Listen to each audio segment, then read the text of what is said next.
আসসালামু আলাইকুম। আশা করি সবাই ভালো আছেন।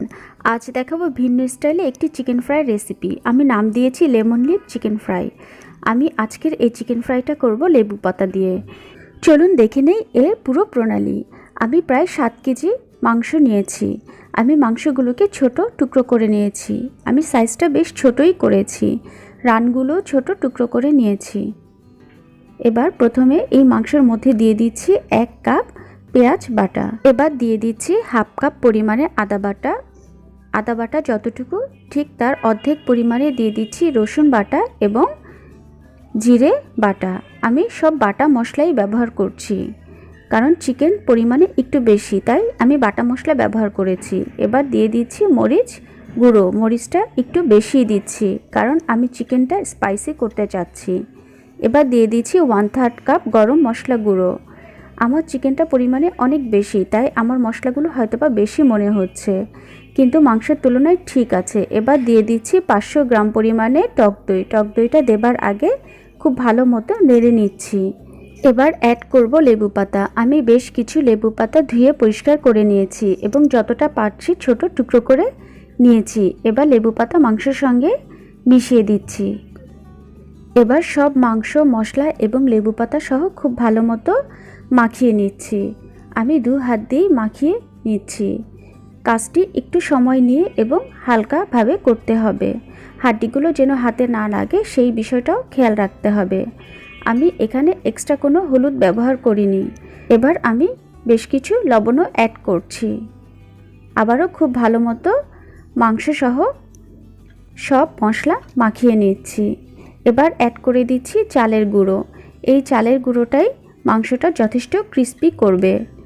আমি 1 কাপ করে চালের গুঁড়ো অ্যাড করছি। একবারে চালের গুঁড়ো দিলে মাংসর এক জায়গায় লেগে থাকবে, আরেক জায়গায় লাগবে না। এজন্য অল্প অল্প করে দিয়ে মাংসের সঙ্গে খুব ভালো মতো মাখিয়ে নিতে হবে।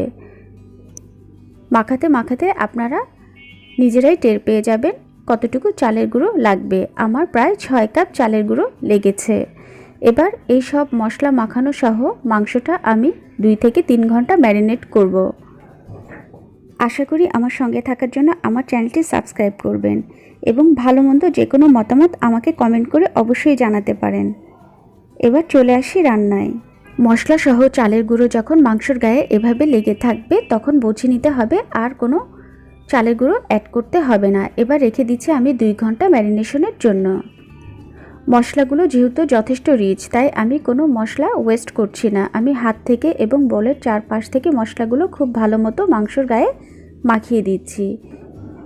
এবার 2 ঘন্টার জন্য ঢেকে রেখে দিচ্ছি। ফ্রিজে বা ফ্রিজের বাইরে যে কোনো জায়গায় রাখলেই চলবে। ফিরে এলাম 2 ঘন্টা পরে। আমি বেশ খানিকটা তেল গরম করে চিকেনগুলো ভেজে নিচ্ছি। চিকেনের পিসগুলো আমি পুরো ডুবো তেলে না ভেজে হাফ ডুবো তেলে ভেজে নিচ্ছি।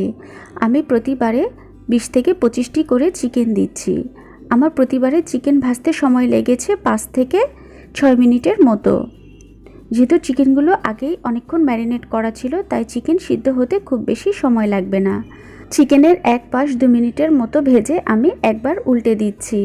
দেখুন আমার চিকেনগুলো একটির গায়ে আরেকটি লাগেনি। আরেক পাশ 2 মিনিট ভেজে আমি চিকেনগুলো আরেকবার উল্টে দিব। আমি সব চিকেনগুলো রেড ব্রাউন করে ভেজে নিয়েছি।